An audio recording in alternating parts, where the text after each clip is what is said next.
জিজ্ঞাসাবাদ করছে এতটুকুই, যে কবে বিয়ে হয়েছে, কতবার আসছিল, কতদিন ছিল।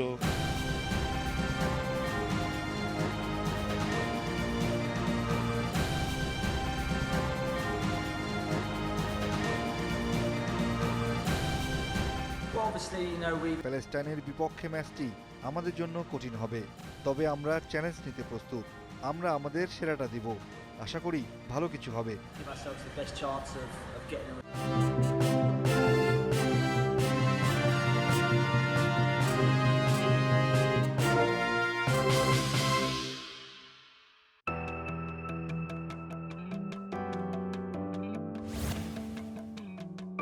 যক্ষ্মা রোগ সৃষ্টিকারী জীবাণু শনাক্তের ঘোষণা।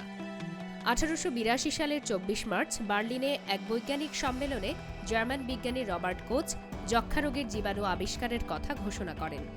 সম্মেলনে এ বিষয়ে তাঁর বক্তব্যকে চিকিৎসা বিজ্ঞানের ইতিহাসের সবচেয়ে গুরুত্বপূর্ণ বক্তৃতার একটি হিসাবে মনে করা হয়। 19 শতকে বিশ্বে প্রতি 7 জনের মধ্যে 1 জনের মৃত্যু হতো যক্ষ্মা রোগে। রবার্ট কোচের এই আবিষ্কারের ফলে মানুষ রক্ষা পায় যক্ষ্মা রোগের ভয়াবহতা থেকে। পরে তিনি এই গবেষণার জন্য নোবেল পুরস্কার লাভ করেন।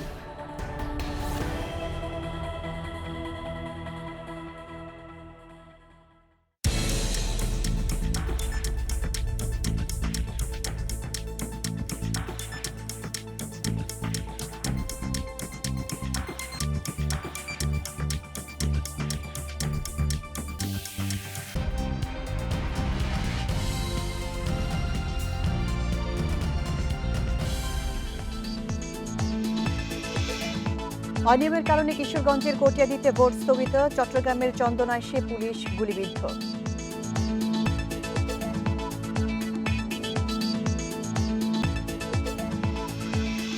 জনপ্রিয় কণ্ঠশিল্পী শাহনাজ রহমতুল্লাহ মারা গেছেন, বিকেলে বনানীর সামরিক কবরস্থানে দাফন।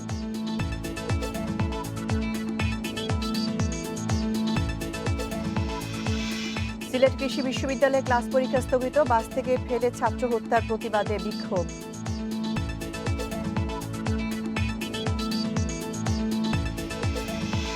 সাইক্লোনে আফ্রিকার 3 দেশে নিহতের সংখ্যা বেড়ে 732, সবচেয়ে বেশি ক্ষতি মোজাম্বিকে।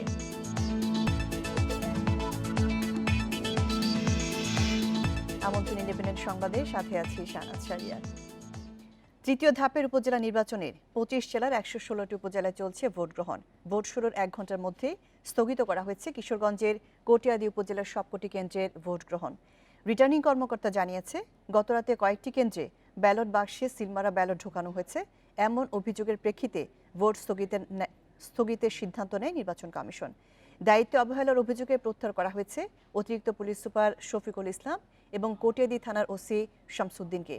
এদিকে চট্টগ্রামের চন্দনাইশে একটি ভোট কেন্দ্র দখলের চেষ্টার সময় বাধা দিতে গেলে গুলিবিদ্ধ হন এক পুলিশ। এছাড়া কুষ্টিয়ার মিরপুরে একটি ভোট কেন্দ্র থেকে দেশীয় অস্ত্রসহ জাসদ সমর্থিত প্রার্থীর এক সমর্থককে গ্রেপ্তার করেছে পুলিশ। এর আগে গত রাতে প্রত্যাহার করা হয় 3 ইউএনও ও 4 ওসিকে। এলাকা ছাড়তে বলা হয়েছে 5 সংসদ সদস্যকে। এর মধ্যে 4টিতে ব্যবহার করা হচ্ছে ইভিএম। বিশৃঙ্খলা এড়াতে বাড়তি নিরাপত্তা ব্যবস্থা নিয়েছে নির্বাচন কমিশন। গুরুত্বপূর্ণ 28টি উপজেলায় রয়েছে 3 প্লাটুন করে অতিরিক্ত বিজিবি। মাঠে থাকছে 1.5 লাখেরও বেশি আইনশৃঙ্খলা বাহিনীর সদস্য। স্ট্রাইকিং ফোর্স হিসেবে কাজ করছে র্যাব, কোস্টগার্ড, থাকছে 300 ম্যাজিস্ট্রেট।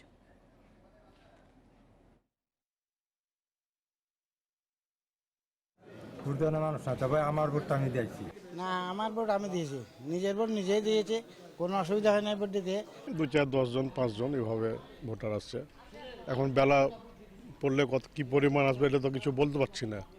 দেবো সবাই, আমরা নাগরিক হিসাবে, বাংলাদেশের নাগরিক হিসাবে সবাই দেবো, কিন্তু এই বর্তমানে পরিস্থিতি, বাংলাদেশের পরিস্থিতি, ভোটের উত্তাপ নেই। আমাদের আহত হয়েছে 2 জন, একজন হসপিটালে আছে, আরেকজন প্রাথমিকভাবে আছে, প্রাথমিক চিকিৎসা নিয়ে হসপিটালে আছে। আর আমরা আমাদের অভিযান পরিচালনা করছি, অলরেডি 3 জন আটক আছে। আমরা এসে তাদেরকে সতর্ক করে দিয়েছি, আর পরবর্তীতে পরিস্থিতি একটু খারাপ হয়ে যায় আর কি, যার কারণে আমরা ভোট 24 মিনিটের মতো বন্ধ রাখি। এখন ভোট চলছে, আপনারা দেখতে পাচ্ছেন সুষ্ঠুভাবে সবাই ভোট দিচ্ছে আর কি। উপজেলা নির্বাচন নিয়ে আরো জানাতে চট্টগ্রাম ও কিশোরগঞ্জ থেকে আমাদের সাথে যোগ দিচ্ছেন সহকর্মীরা। প্রথমে যাচ্ছি চট্টগ্রামে সহকর্মী ইফতেখার ফয়সালের কাছে। ইফতেখার, চট্টগ্রামের চন্দনাশী একটি ভোট কেন্দ্র দখলের চেষ্টার সময় বাধা দিতে গিয়ে একজন পুলিশ গুলিবিদ্ধ হয়েছেন। সেই গুলিবিদ্ধ পুলিশের কি অবস্থায়? এখন ভোট কেন্দ্রে আইনশৃঙ্খলা পরিস্থিতি কেমন দেখতে পাচ্ছেন, বা ভোট গ্রহণে এখন কেমন হচ্ছে? আসলে যেখানে এক পুলিশ সদস্য গুলিবিদ্ধ হয়েছিল, সেই পুলিশ সদস্যকে উদ্ধার করার পর চট্টগ্রাম মেডিকেল কলেজ হাসপাতালে চিকিৎসার জন্য পাঠানো হয়েছে। তিনি সেখানে চিকিৎসা নিচ্ছেন বলে আমরা জানতে পেরেছি, এবং সেখানে পরবর্তীতে অর্থাৎ প্রায় 24 মিনিটের মতো ভোট গ্রহণ বন্ধ থাকার পর নতুন করে সেখানে ভোট শুরু হয়েছে এবং আবার মানুষজন আসতে শুরু করেছে। এর পরবর্তী যে আইনশৃঙ্খলা পরিস্থিতির কথা যদি বলি, তাহলে এরপর আমরা দেখেছি আরও একটি ভোট কেন্দ্র আসলে দখল করার চেষ্টা করা হয়েছিল। এই মুহূর্তে আমি আছি চট্টগ্রামের যে চন্দনাশীর আরেকটি ভোট কেন্দ্রে, যেটি দক্ষিণ জোয়ারা সরকারি প্রাথমিক বিদ্যালয়। এখানে কিছুক্ষণ আগে এই কেন্দ্রটি আসলে ফাঁকা গুলি ছুড়ে দখল করার চেষ্টা করা হয়েছিল, তখন পুলিশ সদস্যরা সেটি বাধা দিয়ে তাদেরকে সরিয়ে দেয়। যদিও তাদের পক্ষ থেকে একটি ভোটের বুথে ঢোকার পর সেখানে বেশ কিছু ব্যালটে সিল মারা হয়েছে বলে এখানকার যারা নির্বাচনী কর্মকর্তা রয়েছেন তারা আমাদেরকে জানিয়েছেন, এবং তারা বলছেন মূলত এই ঘটনার পর থেকে আসলে এখানে যারা নির্বাচনের দায়িত্ব পালন করছেন তাদের মধ্যেও এক ধরনের আতঙ্ক আছে। যদিও এই ঘটনার পরেই আসলে আইন শৃঙ্খলা বাহিনীর যে বাড়তি সদস্য এখানে এসেছেন এবং পরিস্থিতি নিয়ন্ত্রণের এনেছেন বলে তাদের দাবি। এবং তবে আমরা দেখেছি যে এই ঘটনার পর থেকে এখনো পর্যন্ত নতুন করে কোনো ভোটারকে আমরা ভোট দিতে দেখিনি। অর্থাৎ এই ঘটনার পরে এলাকার মধ্যে এক ধরনের আতঙ্ক ছড়িয়ে পড়েছে, এবং ভোটারদের মধ্যে এমনিতেই হচ্ছে আমরা দেখেছি চট্টগ্রামের যে উপজেলা নির্বাচন সেখানে ভোটারদের উপস্থিতি একেবারেই কম, কিন্তু এই ধরনের বিক্ষিপ্ত ঘটনার পর যেসব এলাকায় এই ধরনের ঘটনা ঘটছে সেখানে ভোটারদের উপস্থিতি আরও একেবারে কমে গেছে সেটি বলা যায়। আর চট্টগ্রামের চন্দনাইশ উপজেলায় মূলত দুইজনের মধ্যে যে প্রতিদ্বন্দ্বিতা, অর্থাৎ দুইজন উপজেলা চেয়ারম্যান পদে প্রতিদ্বন্দ্বিতা করছেন, এর মধ্যে দুজনেই আসলে আওয়ামী লীগের রাজনীতির সঙ্গে জড়িত। এর মধ্যে যিনি নৌকার প্রতীকে নির্বাচন করছেন তার সঙ্গে যে অপর যে প্রার্থী রয়েছেন তিনি আসলে একসময় এলডিপির রাজনীতির সঙ্গে জড়িত থাকলেও উপজেলা নির্বাচনকে ঘিরে আওয়ামী লীগের রাজনীতিতে যুক্ত হয়েছেন বলে আমাদেরকে এখানকার আওয়ামী লীগের নেতাকর্মীরা জানিয়েছেন। তো সব মিলিয়ে বলা যায় যে দুই পক্ষের মধ্যে তীব্র প্রতিদ্বন্দ্বিতা আমরা লক্ষ্য করছি। যদিও ভোটারদের উপস্থিতি কম, কিন্তু তাদের মধ্যে আমরা দেখেছি চট্টগ্রামের অন্য যে 4টি উপজেলা নির্বাচন হচ্ছে সেই তুলনায় চন্দনাইশে অনেক বেশি যে প্রতিদ্বন্দ্বিতাপূর্ণ নির্বাচন পরিলক্ষিত হয়েছে। তো এই ছিল মোটামুটি এখানকার খবর। সহকর্মী সাইফুদ্দিন আহমেদের কাছে। সাইফুদ্দিন, ভোট শুরুর 1 ঘন্টার মধ্যেই কিন্তু কোটা দিতে স্থগিত করা হয়েছে সব কটি কেন্দ্রের ভোট গ্রহণ। কেন এমনটি করা হয়েছে এবং ভোট স্থগিতের বিষয়ে প্রার্থীরা কি বলছেন, আর নির্বাচন কমিশনের পরবর্তী সিদ্ধান্ত কি জানতে পেরেছেন কিনা? যখন শুরু হয় সকাল 8টার দিকে, পরে 1 ঘন্টা খানেক ভোট যখন চলার পর নির্বাচন কমিশন থেকে নির্দেশ আসে যে কটিয়াদী উপজেলা পরিষদের সবকটি কেন্দ্রের নির্বাচন স্থগিত করার জন্য। আমি কথা বলেছি রিটার্নিং অফিসারের সঙ্গে, উনি আমাকে জানিয়েছেন যে উনি সকালে জানতে পেরেছেন যে কটিয়াদীতে বেশ কিছু কেন্দ্রে গত রাতে সিল মারা হয়ে যায়। এই অভিযোগটি নির্বাচন কমিশনে জানানোর পর নির্বাচন কমিশন থেকে তাকে নির্দেশ দেওয়া হয় সবকটি কেন্দ্রের ভোট গ্রহণ স্থগিত করার জন্য। এরই পরিপ্রেক্ষিতে কটিয়াদীর সবকটি কেন্দ্রের ভোট গ্রহণ স্থগিত করা হয়েছে, এখন পর্যন্ত স্থগিত রয়েছে। আর তিনি আমাকে জানিয়েছেন এ ব্যাপারে তদন্ত করে দোষীদের বিরুদ্ধে ব্যবস্থা নেওয়া হবে। আর কিশোরগঞ্জের পুলিশ সুপার আমাদের জানিয়েছেন যে নির্বাচনী দায়িত্ব অবহেলার জন্য 2জন পুলিশ কর্মকর্তাকে প্রত্যাহার করা হয়েছে। এর মধ্যে রয়েছেন অতিরিক্ত পুলিশ সুপার শফিকুল ইসলাম এবং কটিয়াদী থানার ভারপ্রাপ্ত কর্মকর্তা মোহাম্মদ শামসুদ্দিন, এই 2জনকে প্রত্যাহার করা হয়েছে। আর সার্বিকভাবে কিশোরগঞ্জের বেশিরভাগ কেন্দ্রে ভোটারের উপস্থিতি খুবই কম। আমরা দেখেছি যে কেশবল কেন্দ্রে ঘুরেছি, ভোটারদের উপস্থিতি একেবারেই কম। আর অন্যান্য স্থানে মোটামুটি শান্তিপূর্ণভাবে ভোট গ্রহণ চলছে। চট্টগ্রাম ও কিশোরগঞ্জ থেকে 3য় ধাপের উপজেলা নির্বাচনের ভোট গ্রহণ নিয়ে জানাচ্ছিলেন সহকর্মীরা। সঙ্গীত শিল্পী শাহনাজ রহমতুল্লাহ আর নেই। শনিবার রাত 11:30টার দিকে বাড়িধারায় নিজ বাসভবনে মারা যান 67 বছর বয়সী এই শিল্পী। বাদ জোহর বাড়িধারায় পার্ক মসজিদে জানাজা শেষে বনানীর সামরিক কবরস্থানে দাফন করা হবে দেশসেরা এই শিল্পীকে।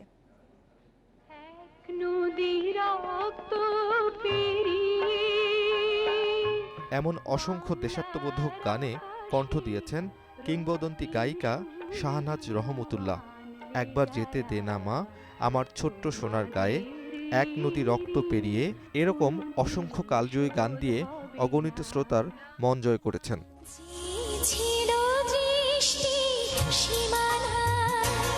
বিবিসির সেরা বাংলা গানের জরিপে 20টি গানের মধ্যে 4টি গানই শাহনাজ রহমতুল্লাহর।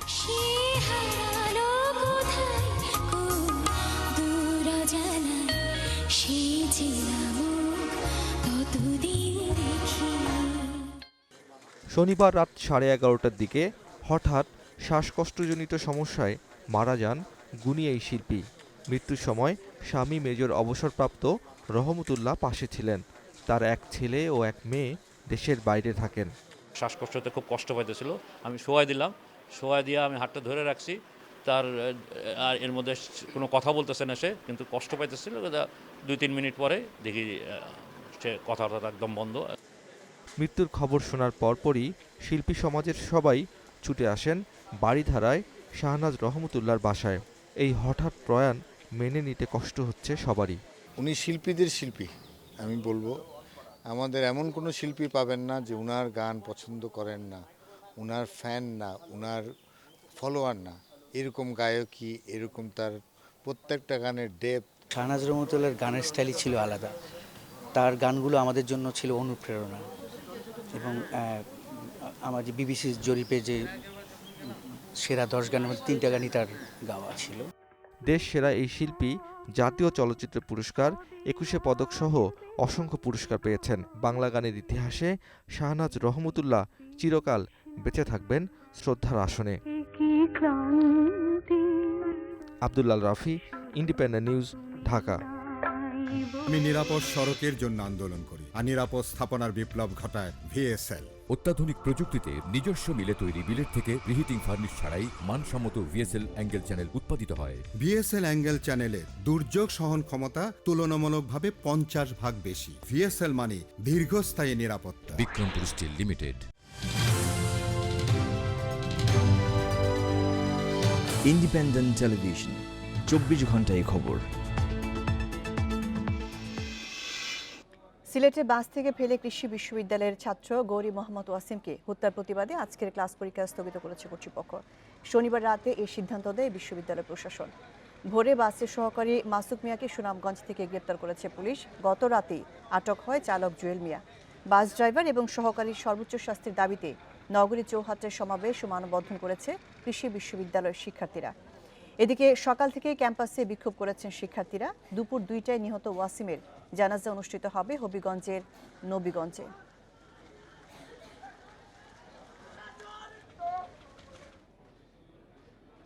সিলেট কৃষি বিশ্ববিদ্যালয়ের শিক্ষার্থীদের বিক্ষোভ নিয়ে আরো জানাতে যোগ দিচ্ছেন সহকর্মী মাধব কর্মকার। মাধব, ক্যাম্পাসের পরিস্থিতি এখন কেমন? বাস চালক এবং হেলপারকে আজ কি আদালতে তোলা হচ্ছে কিনা?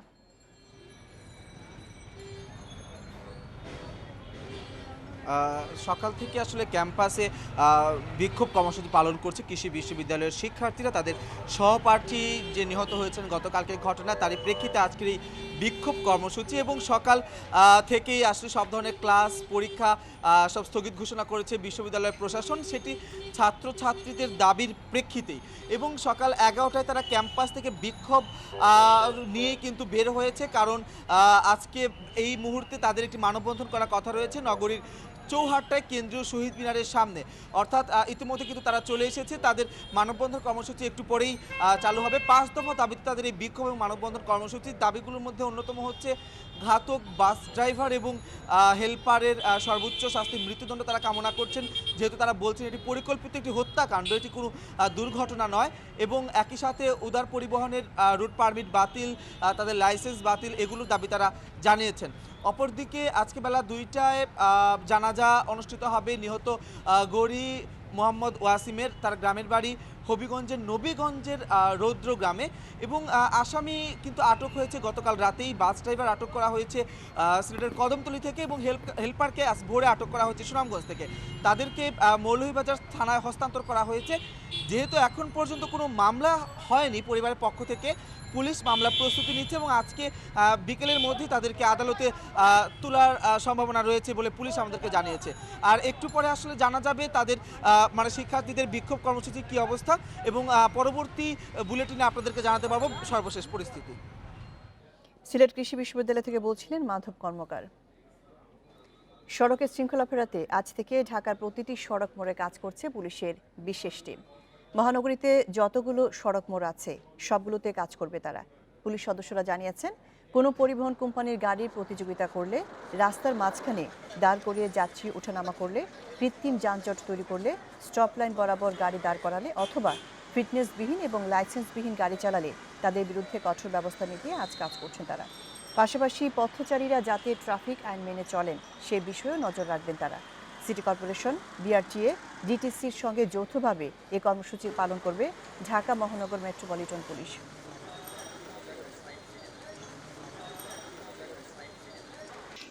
সড়কে অরাজকতা এবং তা নিয়ে পুলিশের বিশেষ উদ্যোগ এসব বিষয়ে কথা বলতে এখন রাজধানীর কারণ বাজার থেকে আমাদের সাথে যুক্ত হচ্ছেন সহকর্মী রেজাউনুল হক। রেজাউনুল, মাত্র তো ট্রাফিক সপ্তাহ একটি শেষ হলো, 5,000-এরও বেশি মামলা দেওয়া হয়েছে সেখানে, আবার পুলিশ এই যে অরাজকতা নিয়ন্ত্রণে বিশেষ কি উদ্যোগ নিচ্ছে ইন্টারসেকশনগুলোতে একটু জানাবেন।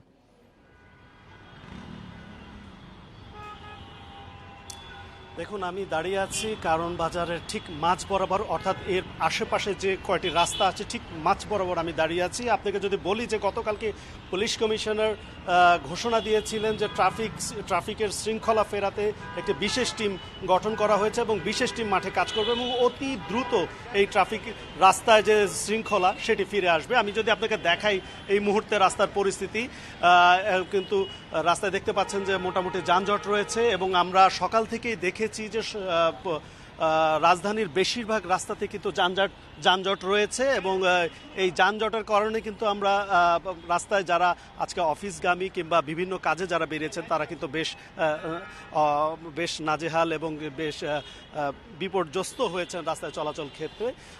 আপনাকে বলে রাখি যে পুলিশের যে বিশেষ টিমটির কথা বলা হয়েছে যে রাজধানীর বিভিন্ন ইন্টারসেকশনে কাজ করবে, আমরা কিন্তু সেটি দেখছি রাস্তায়, কিন্তু খুব সেইভাবে যে তোড়জোড় রাস্তায় চলছে কিংবা পুলিশের বিশেষ টিম যে কার্যক্রম চালাচ্ছে সেটি কিন্তু আমাদের নজরে আসছে না। এই বিষয়ে আমি ট্রাফিক পুলিশের সাথে কথা বলেছি এবং কারণ বাজারে যিনি দায়িত্বরত আছেন ট্রাফিকের ঊর্ধ্বতন কর্মকর্তা, তিনি যে আমাদের জানিয়েছেন যে এই বিশেষ টিমটি মূলত বিআরটিসি এবং পুলিশের সমন্বয় ঘটিত, তারা পোশাকধারী নাও হতে পারেন, তারা বিভিন্ন জায়গায় কাজ করে যাচ্ছেন সকাল থেকে এবং যেখানেই সড়কে যেখানে যানজট, কৃত্রিম যানজট এবং যে বাসগুলো অপরিকল্পিতভাবে চলাচল করছে এবং যেখানে সেখানে যাত্রী উঠানামা করছে, এইসব বিষয়ে কিন্তু গুরুত্ব দিয়ে তারা রাস্তায় কাজ করে যাচ্ছেন এবং সকাল থেকে এই টিমটি কাজ করছে। কিন্তু তারা যে পোশাকধারী হবেন এই বিষয়ে তিনি বলছেন যে তারা সিভিল ড্রেসে কাজ করছেন এবং বিভিন্ন জায়গায় বিভিন্ন পয়েন্টে তারা বিভিন্নভাবে কাজ করে যাচ্ছেন। আপনাকে একটি বিষয় বলে রাখি যে এখন পর্যন্ত গতকাল পর্যন্ত রেজান, আপনি যখন কথা বলছেন আমরা সরাসরি দেখতে পাচ্ছি আপনার পেছনে গাড়ি চলাচল করছে, এর ভেতর দিয়েই অনেক যাত্রী তারা বা পথচারী তারা কিন্তু রাস্তা পারাপার হচ্ছেন। তো ইন্টারসেকশনগুলোতে বা এই মোড়গুলোতে পুলিশের বিশেষ টিমের তাহলে কাজ কি?